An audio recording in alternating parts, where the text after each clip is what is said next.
He told me never to open the door at the end of the hallway. Promise me. He'd said the day we moved in, his voice so calm it scared me. No matter what you hear, no matter what happens, don't go in there. At first, I thought it was a joke, one of his strange quirks. He even put an old brass lock on it, said it was for safety. I never questioned it. Until that night. He was away on a work trip, and I heard something, a faint cry, soft at first, then sharper like someone whispering my name. My heart pounded as I walked down the dark hall, barefoot on the cold floor, the sound pulling me closer. I told myself it was my imagination. But when I pressed my ear against the wood, I heard her, my own voice whispering from the other side. Please don't open the door. I opened anyway.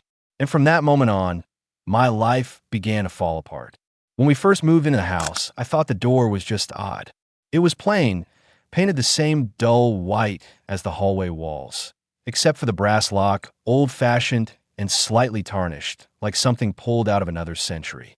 The house itself was beautiful, a restored Victorian near the edge of town, surrounded by oak trees and misty fields. A dream home, I called it when we signed the papers. But dreams, I've learned, have a way of hiding their nightmares in small details. Ethan, my husband, was the one who found the listing. He handled all the paperwork, the inspections, even the renovations before I'd seen it in person. I should have found that strange. I usually made those decisions, but he was so proud, so sure this was the fresh start we needed after everything that had happened. This place, he said, the first night we arrived, is going to change everything. He was right. It did, just not in the way he meant. The first time he mentioned the door, it was almost casual.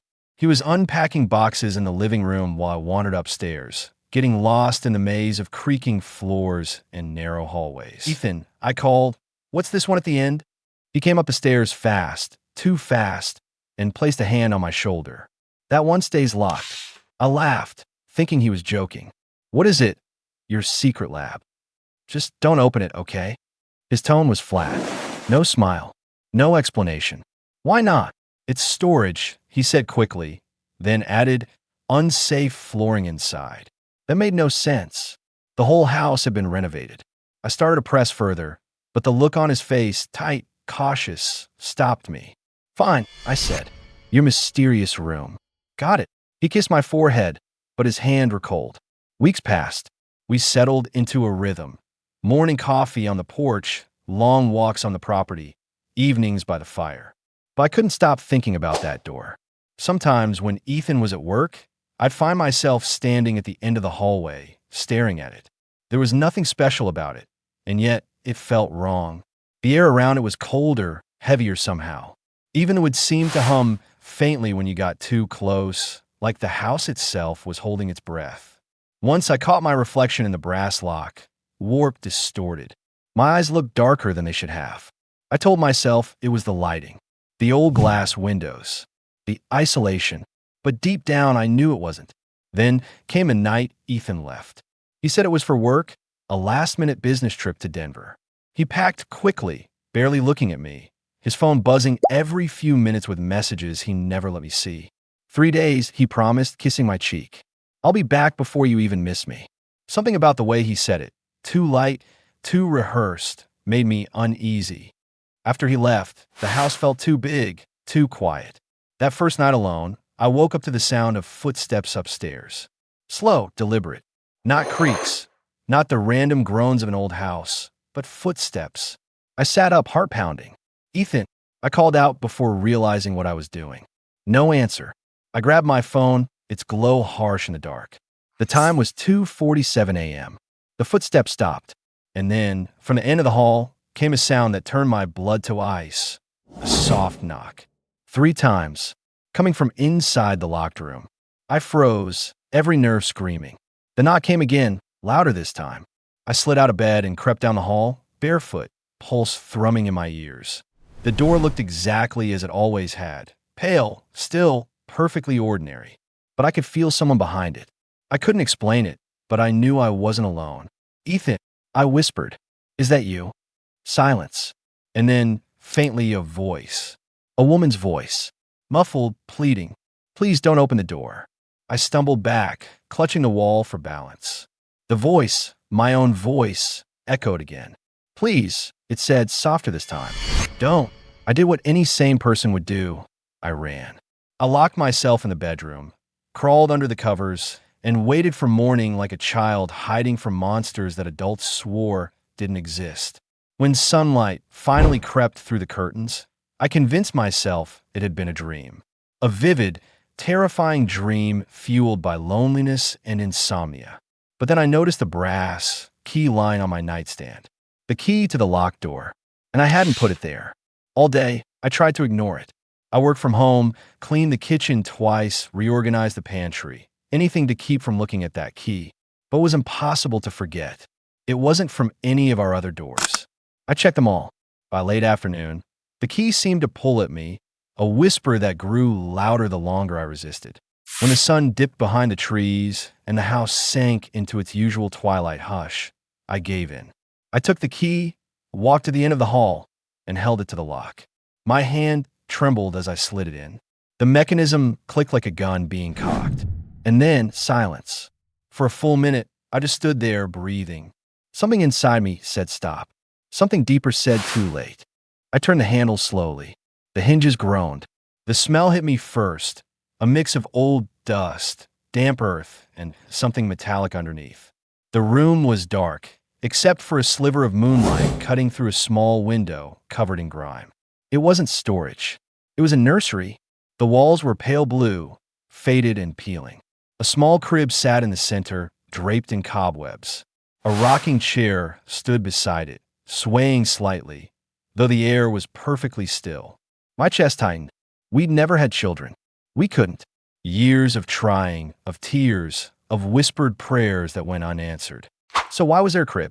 And then I saw it, a photograph on the wall half obscured by dust. Ethan, holding a baby, smiling. My knees went weak. I stumbled forward, brushing away the dirt to see the rest of the picture, and froze.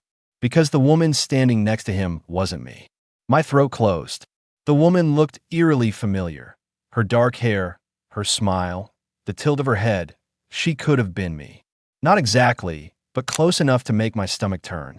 I staggered back, tripping over something on the floor. A small stuffed bear, its button I'm missing. I picked it up, staring. That's when I noticed the faint sound again, the same whisper I'd heard last night. It came from the crib.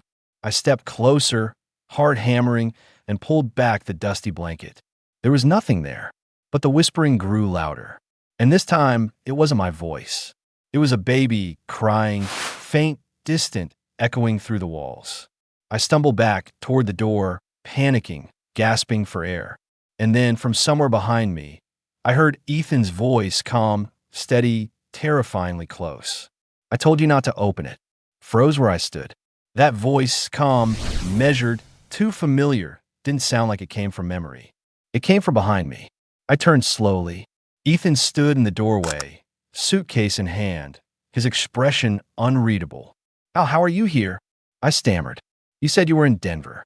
He looked around the room, the crib, the rocking chair, the photograph, and let out a long breath. I told you not to open the door, Clara. My name sounded different on his tongue, harder, almost like a warning. I took a step back. You lied to me. About this room. About everything. I lied, he admitted, because you weren't ready to know. Ready to know what?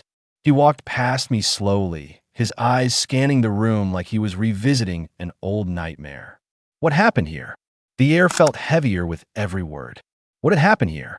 I demanded. He didn't answer at first. He crouched by the crib, his hand hovering over the wooden rail like he was afraid to touch it. Then he said softly, this was her room. Her. Amelia. The name was foreign, and yet it lingered in the air like it had always belonged there. Who's Amelia? I asked. He finally looked up at me, and I saw something in his eyes that I'd never seen before. Guilt. Real, raw, consuming guilt. She was my daughter, he said. The world tilted. Your daughter? I echoed. Ethan, that's not possible. We've been married 6 years. We don't. She wasn't ours. I stepped back, feeling the edges of the truth pressing in, sharp as broken glass. Whose was she then? His voice dropped. She belonged to someone I used to love. He stood up, running a hand through his hair, staring at the faded walls. Before I met you, he said, I was engaged. Her name was Lila. The name hit like a whisper I'd almost remembered from somewhere. A name that felt like a shadow behind every smile he'd ever given me. We bought this house together, he continued. We were going to start a family. She was 5 months pregnant when... He stopped. When what? I pushed. When she fell down the stairs. The words hung between us like smoke. She died that night, he said. So did the baby. Or at least, that's what they told me. I stared at him. What do you mean told you? He hesitated.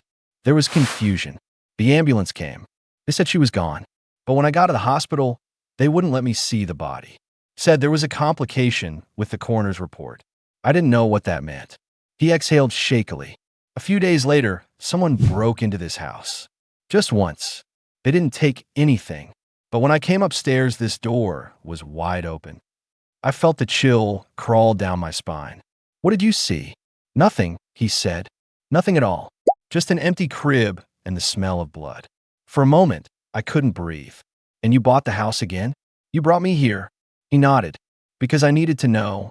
I thought if I came back, maybe I'd find peace. But after we moved in, I started hearing things. Crying. Whispering. The smell of her perfume in the hallway. He looked at me then, eyes hollow. And then I saw her. My throat tightened. Saw who? Lila. He whispered. Standing right where you're standing now. I felt the room tilt again, the shadows around us lengthening as if the house was listening. That's not possible, I said weakly. I'm saying this house isn't empty. I didn't know what to believe anymore. Every rational thought screamed he's lying, but my heart, my gut, told me otherwise. I'd heard the whispers too, the cry that sounded like my own voice. The presence behind the door. Ethan sat in the rocking chair, his hands trembling. I tried to seal it off. The room. I thought maybe if I closed it, she'd finally rest. Why didn't you tell me? Because the last woman who lived here before us, she didn't last 6 months. She killed herself. I took a sharp breath. What? He nodded. Same room. Same sounds. Same voice. I felt the air thicken, pressing against my skin. So what now? I asked. You think your dead fiancée is haunting us? He rubbed his temples. No, I think she's trying to tell us something. I almost laughed. Tell us what? He looked up. That the baby didn't die. My mind spun. Ethan, that's insane. I got an anonymous letter a few weeks ago, he said. No return address. It said, you should have checked the records. The birth certificate isn't sealed. He pulled a folded paper from his jacket pocket and handed it to me. I opened it with shaking hands. It was a hospital record. The name, Amelia Rose Grant. Date of birth, the same night Lila died. She lived, I whispered. He nodded. Someone took her. I think Lila knew. I think that's why she's still here. A sound echoed down the hallway. Soft at first, like fabric dragging across the floor.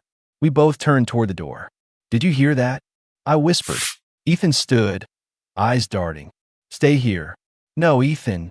But he was already in the hall, flashlight in hand, moving toward the stairs. The house groaned around us, every sound amplified. I followed him despite his warning, my bare feet cold against the wood. Halfway down the staircase, he stopped suddenly. At the bottom of the stairs was a trail of water, leading from the front door to the living room. Except the door was still locked. Ethan crouched down, touched the floor. It's not water, he murmured. He lifted his fingers and I saw it, red, thick, glistening. Blood. Before I could speak, the front door creaked open slowly. No wind, no footsteps, just the sound of the latch turning, like an invisible hand was pushing it. Ethan. He raised his hand to silence me, stepping toward it. The door swung wider, and a shape appeared, small, fragile. A girl, maybe 5 or 6 years old, standing barefoot in the doorway. Her hair was soaked, tangled. Her white dress clung to her skin, streaked with something dark. She looked up at Ethan, eyes wide and glassy. Daddy, she whispered. Ethan froze. He took one step forward, but before he could reach her, the lights flickered violently, and she was gone. Just gone. For a long moment, neither of us moved. Then Ethan turned to me, pale and shaking. Did you see her? He whispered. I nodded, unable to speak. That's her, he said. That's Amelia. The blood on the floor was already drying, dark and sticky. I pressed a hand to my chest, trying to steady my breathing. Ethan, if that was her, what does she want from us? He looked back toward the locked door at the end of the hallway. I don't know, he said softly, but I think it started the moment you opened that door. I didn't sleep that night. Every creak, every sigh of wind felt like the house was whispering secrets just out of reach. Ethan sat on the edge of the bed, his face buried in his hands. The lamp between us cast a small, trembling pool of light that made everything look fragile, especially him. She called you Daddy, I said finally. He looked up, eyes red. I know what I heard, but that's impossible, Ethan. If she's alive, if Amelia really exists, then who was that? A ghost? A memory? He didn't answer, and in that silence, I realized something chilling. He didn't want to ask those questions. He was afraid of the answers. The next morning, the house felt wrong. Too still. The kind of stillness that comes after something terrible has already happened. Like the air itself knows to stay quiet. I walked through the hallways with the unease of someone moving through a stranger's dream. The door at the end was open again, even though we'd locked it the night before. Inside, the nursery looked cleaner. The dust was gone, the crib straightened. The rocking chair had stopped its motion, but on the small dresser by the wall sat something new, a leather-bound journal. I glanced at Ethan, who stood behind me. Did you put that there? He shook his head. I reached for it slowly, brushing off a thin layer of soot.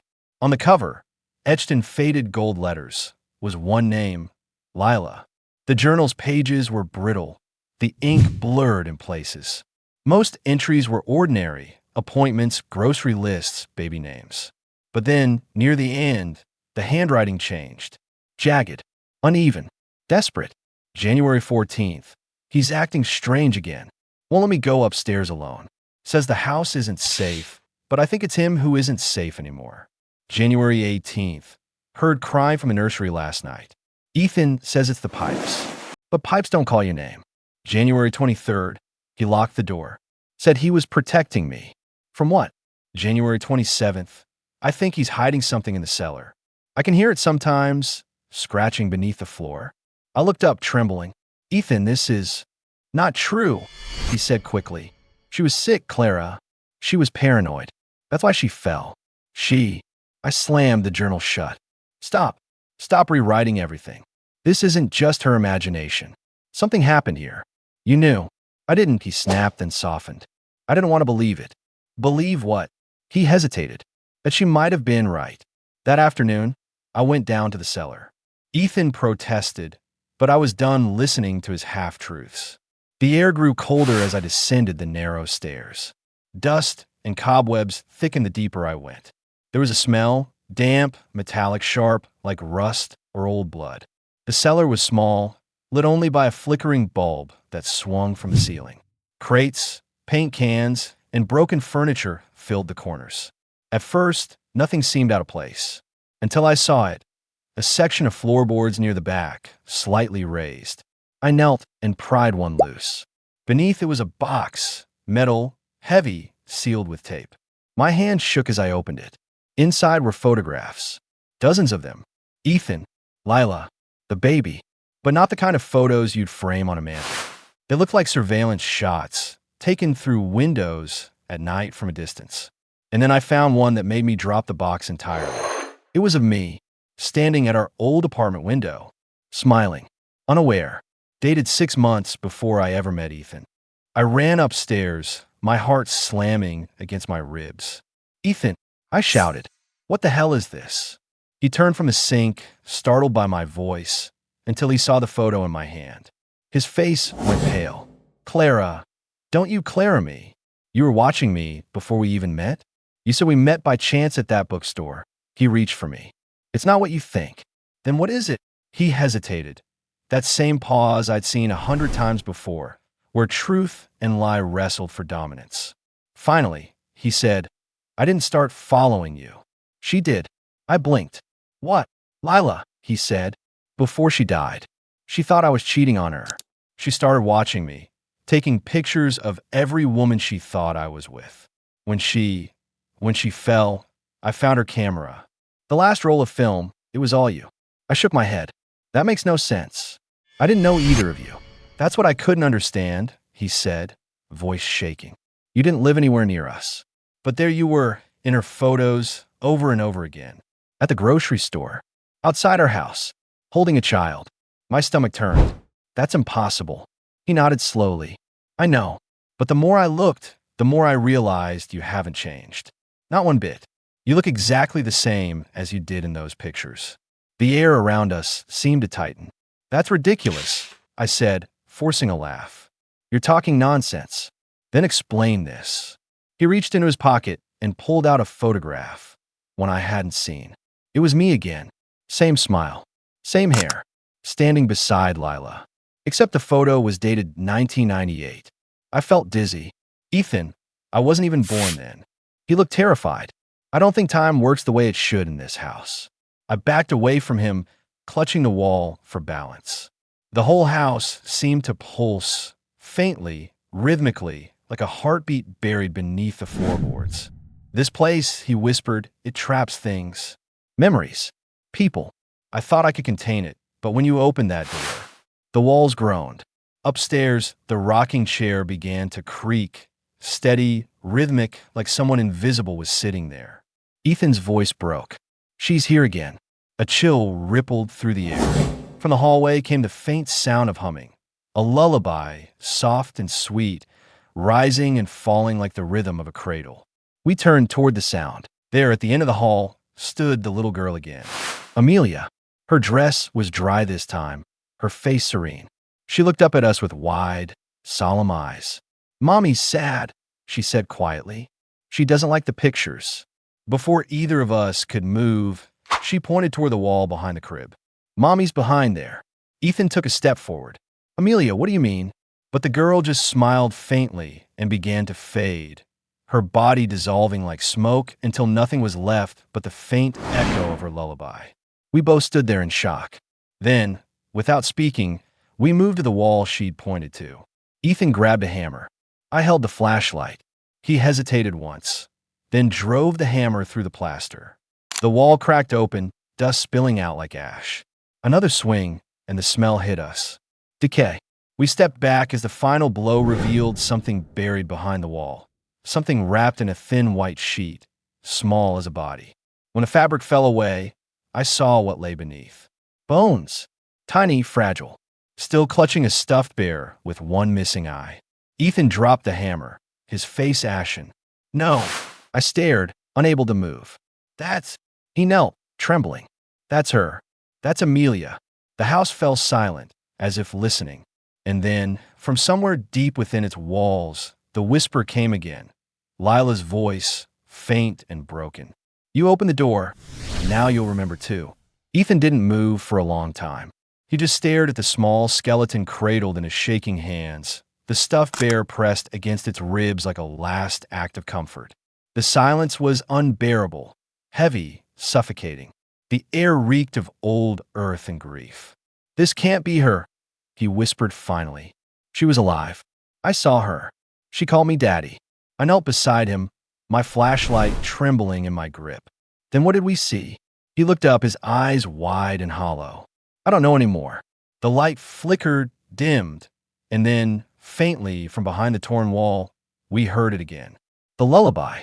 Only this time, it wasn't sweet. It was warped, slowed like a record spinning too slow. Ethan turned toward the sound, his face pale. She's here. I reached for his arm. Ethan. But before I could stop him, he stood and stepped into the dark gap in the wall. There, at the end of the hall, stood the little girl again. Amelia. Her dress was dry this time, her face serene. She looked up at us with wide, solemn eyes. Mommy's sad, she said quietly. She doesn't like the pictures. Before either of us could move, she pointed toward the wall behind the crib. Mommy's behind there. Ethan took a step forward. Amelia, what do you mean?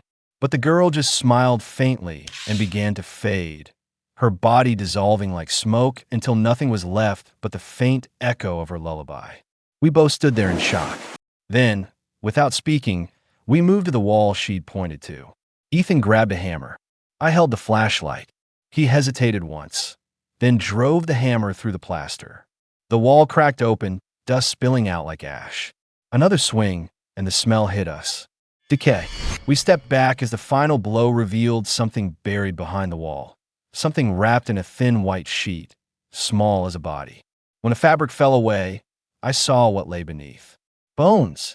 Tiny, fragile. Still clutching a stuffed bear with one missing eye. Ethan dropped the hammer, his face ashen. No. I stared, unable to move. That's... He knelt, trembling. That's her. That's Amelia. The house fell silent, as if listening.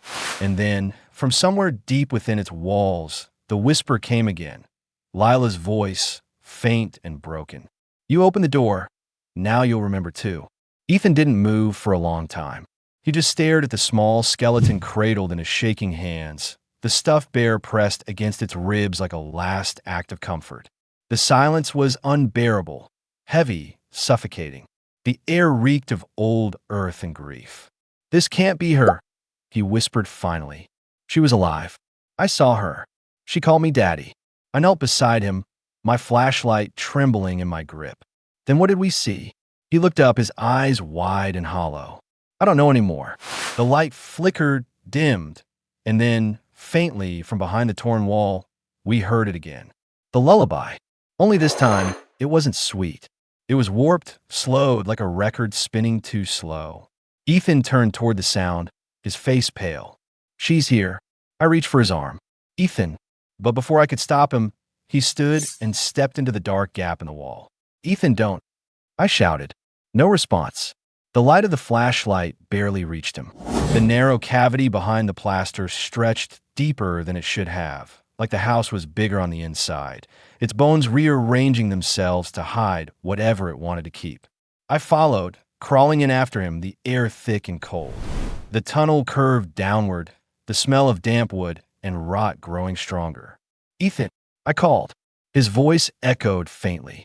It's okay, Clara. I see something.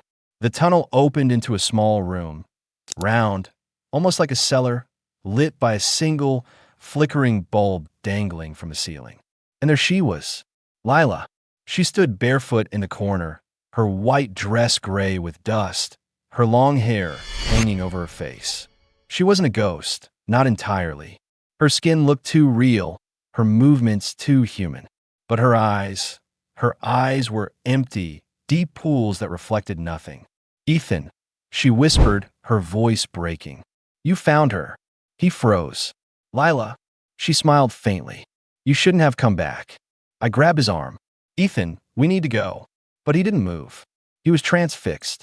Lila stepped forward slowly, her bare feet silent on the dirt floor.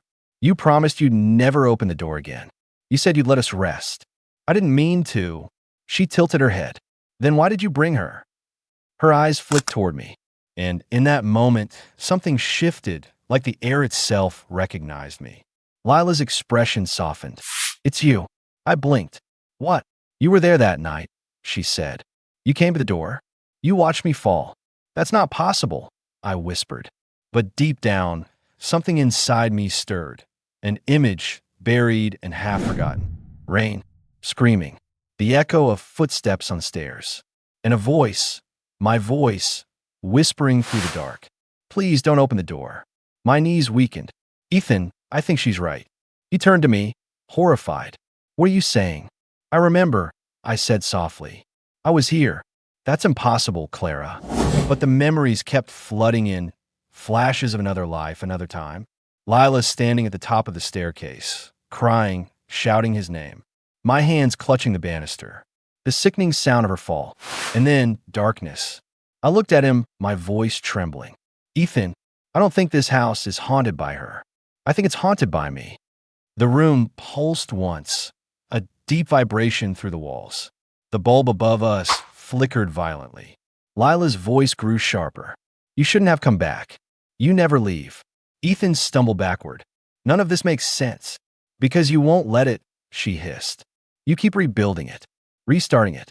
You trap us here over and over again. She reached out a trembling hand toward the bones on the floor. She never left because you wouldn't let her. Ethan's face contorted with confusion and denial. No, I buried her. I tried to forget. You didn't bury her, she said. You built over her. The walls began to shake. Cracks snaked through the plaster above us, dust raining down. "Ethan," I shouted. "We need to get out."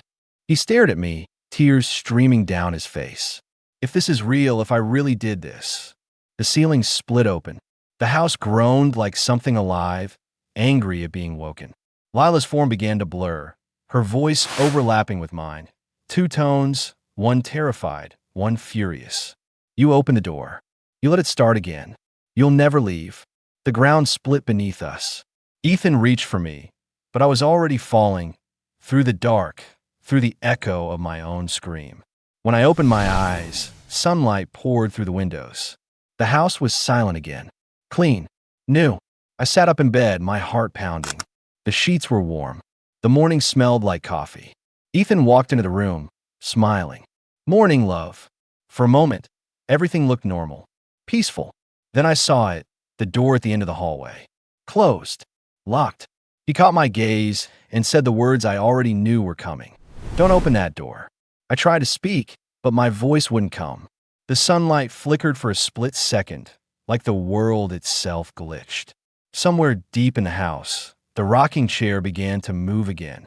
I stood up slowly, walked to the door, and pressed my ear against the cold wood. From the other side, I heard a sound, soft breathing, then a child's voice. "Please," she whispered, "don't open the door." My hands trembled, but this time I didn't open it. Not yet. For the rest of the day, the house stayed quiet. Ethan hummed as he worked in the garden. The sunlight through the windows looked almost too perfect, like it had been painted there. But by evening, I began to notice the same things again. The flickering lights, the hum in the walls, the faint sound of crying. The house was remembering, and deep down, I understood what that meant. No matter how many times we started over, no matter how many times I promised to obey, the door would always call to me again. Because it wasn't just hiding something. It was part of me. That night, I stood at the end of the hallway once more. The key sat on the floor, waiting, shining faintly in the moonlight. I bent down, picked it up, and felt its familiar cold weight in my palm. Behind me, Ethan's voice drifted through the dark. "Clara, don't." I turned to him slowly. "If I don't open it, someone else will." He shook his head. "Then it never ends." I smiled sadly. "Maybe it's not supposed to." And before he could stop me, I slid the key into the lock. The door creaked open, revealing the same nursery, untouched, waiting. The rocking chair began to sway on its own, and from the crib came the faintest whisper, a voice that was mine and not mine at all. "Welcome back."